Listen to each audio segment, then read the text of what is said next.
सफलता की कोई उम्र नहीं होती। इतिहास गवाह है कि इतिहास रचने वाले लोग कभी अपनी उम्र नहीं देखा करते।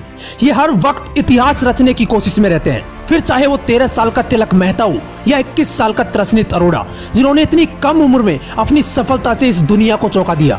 और ऐसी ही एक सक्सेस स्टोरी आज मैं आपके साथ शेयर करने वाला हूँ, जिसे सुनकर आपके अंदर एक जबरदस्त आग लगने वाली है। ये कहानी है अमेरिका के सबसे बड़े फर्नीचर मार्ट की फाउंडर मिसेज रोज की। जब वो 13 साल की थी, किन्हीं कारणों की वजह से उन्हें अमेरिका जाना पड़ा। उन्हें इंग्लिश नहीं आती थी, इसलिए उन्हें वहाँ के लोगों से बात करने में बहुत मुश्किल होती थी। 13 साल की उम्र से 38 साल की उम्र तक पूरे 25 साल उन्होंने वही एक किराना की दुकान में काम करके निकाले। वो ज्यादा पढ़ी लिखी नहीं थी, लेकिन इन 25 सालों में वो टूटी फूटी इंग्लिश बोलने लगी थी। जब उनके पास थोड़े पैसे इकट्ठे हो गए, तब उन्होंने सोचा क्यों न खुद का एक फर्नीचर स्टोर खोल लिया जाए। और उन्होंने अपनी 25 साल की जितनी भी जमा पूंजी थी, सब उस फर्नीचर स्टोर को खोलने में लगा दी। लेकिन उनका एक ही टारगेट था कि मुझे अच्छे से अच्छा फर्नीचर कम से कम दामों में लोगों को प्रोवाइड करवाना है। जब लोगों को पता लगा कि इस दुकान में अच्छा और सबसे कम दाम में फर्नीचर मिलता है, तो वहां पर लोगों की भीड़ जमा होना शुरू हो गई। लेकिन असली रुकावट तो तब आना शुरू होती है उनकी लाइफ में, जब अमेरिका के बड़े फर्नीचर स्टोर्स को ये पता चलता है कि कोई उनसे सस्ता और अच्छा फर्नीचर मार्केट में बेच रहा है, और इसकी वजह से उनको बिजनेस में काफी लॉस हो रहा है। तो वो लोग उन फर्नीचर सप्लायर से कांटेक्ट करते हैं जो मिसेज रोज को फर्नीचर सप्लाई करते हैं, और बोलते हैं कि अगर आपने मिसेज रोज को फर्नीचर सप्लाई किया तो हम आपसे सामान खरीदना बंद कर देंगे।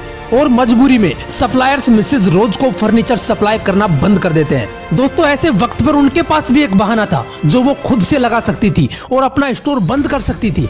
लेकिन कहते हैं ना, अगर कुछ बड़ा करना है तो बहानों को लात मारनी पड़ती है। और ऐसा ही कुछ मिसेज रोज ने किया। उन्होंने दूसरे स्टेट से फर्नीचर मंगाना शुरू कर दिया, और अब भी वो लोगों को अच्छा और सस्ता फर्नीचर प्रोवाइड करवा रही थी। ऐसे में बड़े फर्नीचर स्टोर्स भी अब कुछ नहीं कर सकते थे। मिस रोज का फर्नीचर मार्ट धीरे धीरे बड़ा होता चला गया।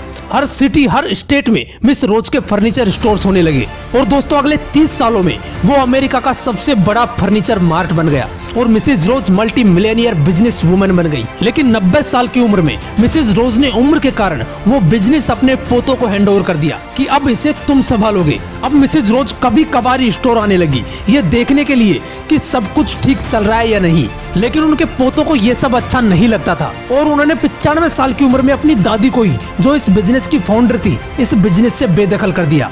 लेकिन मिसेज रोज अभी भी नहीं रुकी, और 96 साल की उम्र में उन्होंने अपने ही फर्नीचर स्टोर, जो उनके पोतों ने छीन लिया था, उसी के सामने दूसरा फर्नीचर स्टोर ओपन कर दिया। और फिर से उनके साथ वही हुआ जो उनके साथ 56 साल पहले हुआ था। लेकिन इस बार उनके कंपेटिटर्स थे उनके ही पोते, जिन्होंने पूरे अमेरिका के सप्लायर्स को बोल दिया कि मिसेज रोज को अगर कोई फर्नीचर सप्लाई करेगा तो हम उससे सामान नहीं खरीदेंगे। लेकिन मिसेज रोज कहाँ रुकने वाली थी, उन्होंने इस बार दूसरे कंट्री से फर्नीचर मंगाना शुरू कर दिया, और फिर से अच्छी सर्विसेज देने लगी।